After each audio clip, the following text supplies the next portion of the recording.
Hi guys! Hello, my Celine. Welcome back. Here I am again, your girl Dorothy. Yesterday I made a reading about collectives, and remember the time when I told you that I will be doing a reading that will be in Tagalog because since it's still August, we're celebrating buwan ng wika in our country. So I wanted to dedicate this reading for my Filipino followers out there who has been subscribing me since Luna's letter had begun. So thank you for your support, and we will be doing the whole reading from Aries to Pisces, and I'm also going to make a quick reading for the collective. And of course, it's just gonna be in Tagalog. So after seconds from now, I will be speaking in my mother tongue. So in 5, 4, 3, 2, and okay.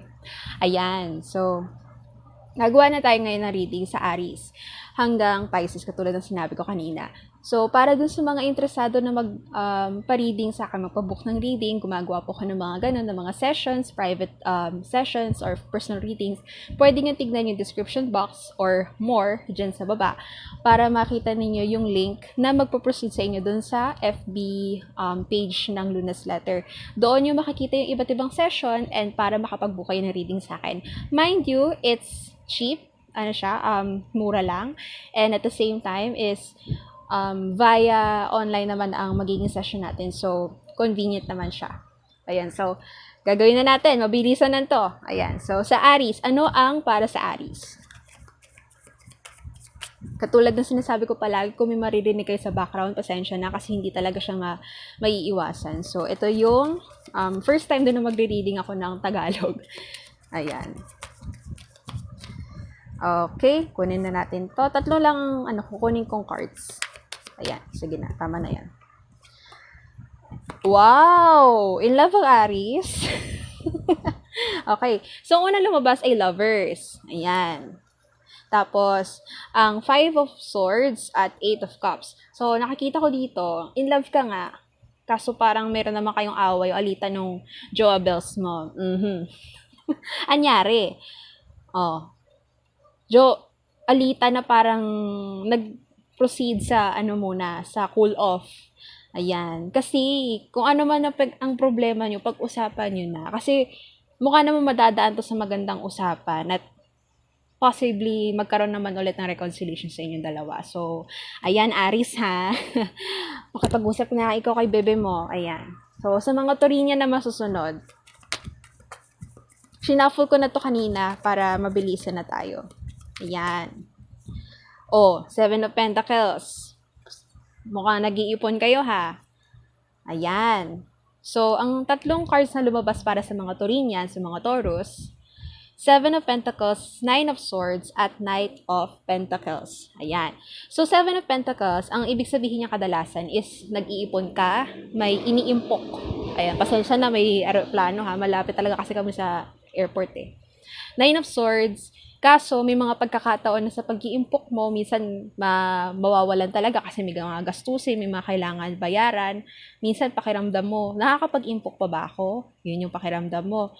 Pero huwag kang mag-alala dahil kahit man mabagal yung pag-iimpok mo, mabagal yung pagkakaroon mo ng pera o ng investments o kung ano man pa yung pinag-iimpok mo dyan sa bank account mo, magkakaroon naman siya ng slow progress man, pero worthy naman siya. Kumbaga, magkakaroon ka rin ng pera, magkakaroon ka ng financial stability in the future. Ayun. So, huwag mag-alala mga Taurinian ha. Nako, alam ko pa naman ng mga Taurinian, ano pa naman yan, mga mahilig rin yan sa mga luxury. Lalo na yung mga ascendant sign ng mga Taurus. Ayan. So, proceed naman tayo sa Gemini. Ayan. Mabuti walang masyadong nag-iingay ngayon. Ayan. Okay. 3 of Wands, 10 of Swords, then the Hierophant. Ang bilis ko magbasa ngayon, no? Ayan. 3 of Wands, 10 of Swords, the Hierophant. So, mukha atang may hinihintay kayo, mga Gemini. Ano yung hinihintay ninyo? Nakikita ko may hinihintay kayo na para matapos na isang unos. Dahil nakikita ko deep down inside sa inyo na parang gusto niyo nang ma-achieve o gusto niyo nang makamtan ang kapayapaan sa puso ninyo. Ang Hierophant, kadalasan, marriage card siya. Minsan, teacher din. Pero at the same time, sa nakakita ko ngayon sa Hierophant, kalayaan, kapayapaan. Yun yung nakikita ko. So, maaaring may iba sa inyo dyan, Gemini, na parang wala kayo sa tamang, wala kayo sa mood ngayon, wala kayo sa best self ninyo, gano'n, nasa downs kayo. Pero don't worry kasi magiging maayos din ang lahat. Makakamit nyo din yun. Ayun. Lipat naman tayo ngayon saan na tayo? Cancer. Ayan. Cancer.